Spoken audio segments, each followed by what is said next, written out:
In Bangkok, Thailand. I want to leave. One of the biggest mistakes that I see foreigners make, especially when they just move to Thailand. Biggest mistakes that people make when moving to Thailand is that.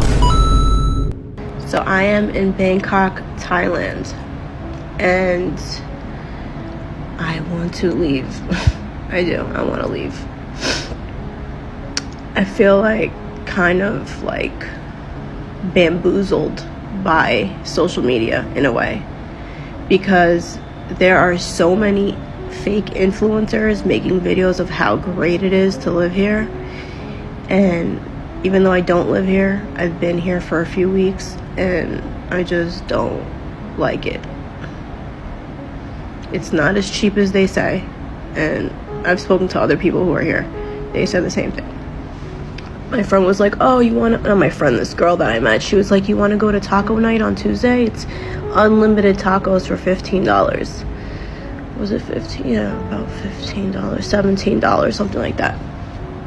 Now, granted, that is affordable, but it's not the $2 everyone's talking about. That's still, you can get a meal in the States for $17. It's not going to be unlimited tacos, but it can be unlimited Taco Bell. You know what I mean? You can manage with $17 anywhere, even in the States. And nobody speaks English, which is normal. This is not an English country. I get it. And all right, so boom. She's having a terrible time in Thailand. She made a mistake. You feel me? You could tell in her voice, you could tell on her face, she is not having it. But she made a mistake. You going to the wrong places, you listening to the wrong people.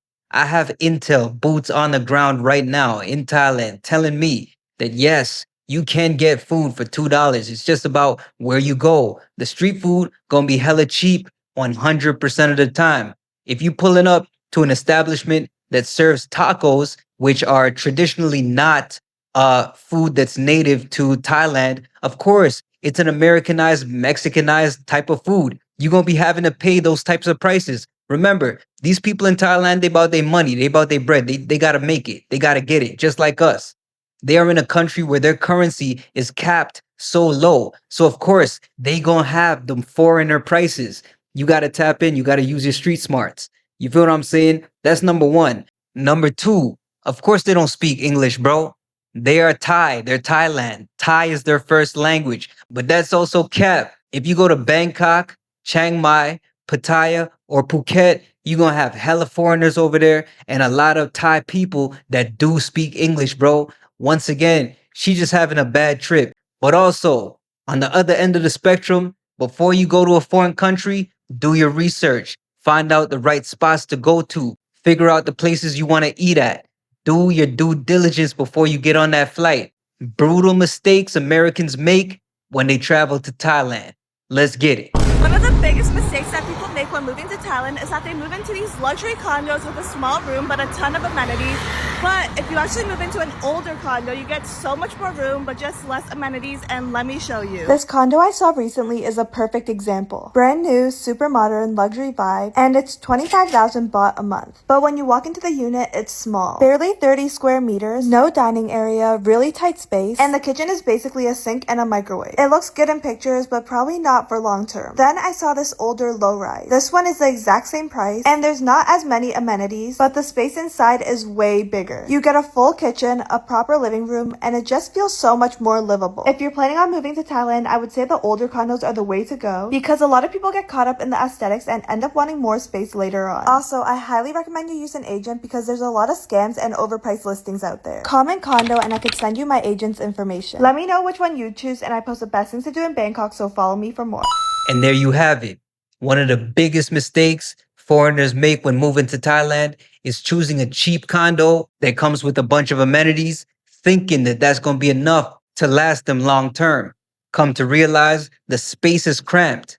And yes, you're paying a super cheap price, but it ain't bang for your buck because you barely going to be using those amenities and your spot is small as hell. You see what I'm saying? She basically showing us that, hey, if you go for the older apartments, you're going to get more bang for your buck, more space.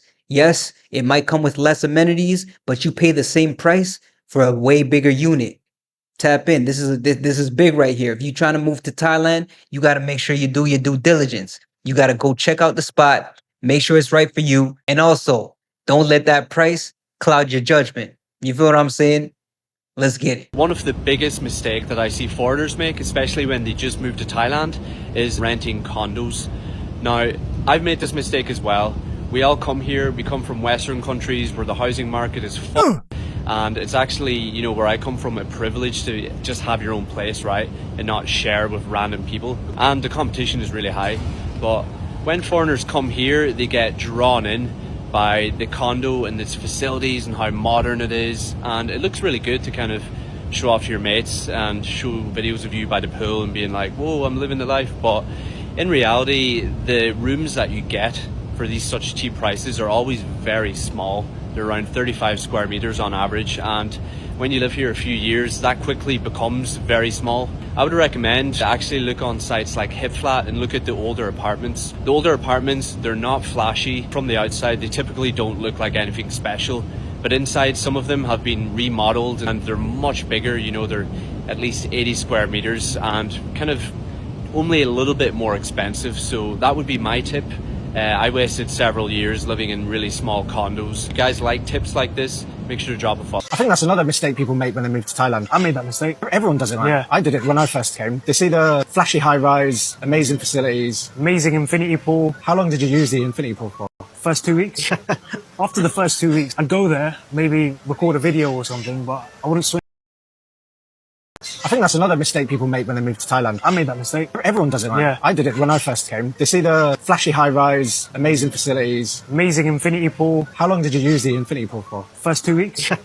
After the first 2 weeks, I'd go there, maybe record a video or something, but I wouldn't swim. I'd use the gym here and there, co-working areas, I would never use it. It's nice to have these new condos with the insane facilities if you use them every day. But what I realized after a year of living in one of these brand new condos is that the room is too small. For the first few months, it's okay having a small room. After a while, you need a bigger space. 100%. And it feels like home now, the new condo that I've moved into. How much bigger is this one? I think it is 60 square meters. Before it was like 30, 35. The 35 square meter ones are like too small. Way too small. Yeah. You kind of ignore it at first because you see all the facilities and think, wow, I'm going to use that every day. And then you just And so once again, this is one of the major mistakes that foreigners are making upon moving to Thailand. They're going for the flashy condos with all the amenities, infinity pool, gym, and all these things, but overlooking the size of their actual unit.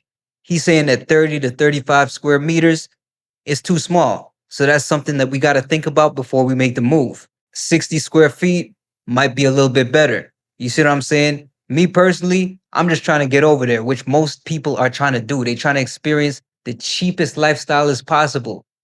I don't really care too much for too much space, especially upon the first few months of me moving to Thailand. You see what I'm saying? But over time, as you start monetizing your lifestyle more, saving up some more money, and upping your quality of life, you might want to start branching out. Double that space. You see what I'm saying? Level up, upgrade. You ain't gonna be there forever, but it's just something to know. This is one of the major mistakes foreigners are making upon moving to Thailand.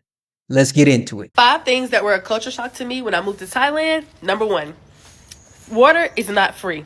So, not that that's a problem or anything, but in the States, one thing you can get for free is a cup of water. But here in Thailand, it's really not safe to drink the water, or really not safe to drink the tap water. So all water is pretty much served to you out of a bottle, and we know bottled water isn't free. So even if you're at a restaurant and you ask for a cup of water or anything, they're gonna go and get a bottle of water and pour it in a glass for you with ice. So that was the biggest culture shock. Water is not free. The second biggest culture shock was sidewalks. There are really no sidewalks here in Thailand, and if you do find some, they're really small, and they don't last that long. So yeah, you're literally walking on the street with the cars, the motorbikes, everything else. So pushing a stroller with a kid was a little challenging, especially in Bangkok. But yeah, so really no sidewalks in Thailand. Third thing is how in this country they have made everything super friendly and super welcoming for children. Like, this is a country that really values the importance of children. Like, when I go places, there's always playgrounds, there's always just so much stuff. Everywhere you go, there's going to be something for children. Children are going to be treated well. You're going to be given special privileges because you have children. So like, maybe you're going to be able to go in line first, or they're just going to make you as comfortable as you can because you have a small child with you. That's something I really wasn't used to in the States. All right, number 4. And this is the one that took me by surprise. Like, I knew it before I came, but the way that it really is emphasized. So, toilet tissue. So when you go to the restrooms here in Thailand, they do not want you to flush toilet tissue down the toilet. You have to use the bidets, which is a little spray thing where you spray your areas after you're done using the bathroom. And if you do use tissue, you throw it in the trash, and then you take your trash and dump it with you. The sewage and drainage here is not really equipped for tissue, so toilet paper is something that you really don't flush down the drain here. Number 5, the last biggest culture shock for me is how everyone is so self-sufficient. Like, everywhere you go, everywhere you turn, there's someone either setting up, selling food, doing things like planting crops. Like, y'all, the amount of food and things is here that is so abundant is mind-blowing. Like, I'm still not used to that. So it's really a culture shock to see how much food and stuff is accessible to everybody. Everybody's sitting up on the street with their little carts, whether they're selling something, whether they are preparing food, whatever the case may be. People are so sufficient here without the red tape. Like, they are able to thrive and do their own thing, make their own money, hustle the way that they want to with no issues. And I just love that for them. But anyway, those are my top 5 things that were the biggest shocks for me here in Thailand. Stay tuned for more. I don't know about y'all, but Thailand is definitely seeming like the move for me. These are the biggest culture shocks and mistakes that foreigners are making right now. You got to look into your condo size. You got to look into your apartment size.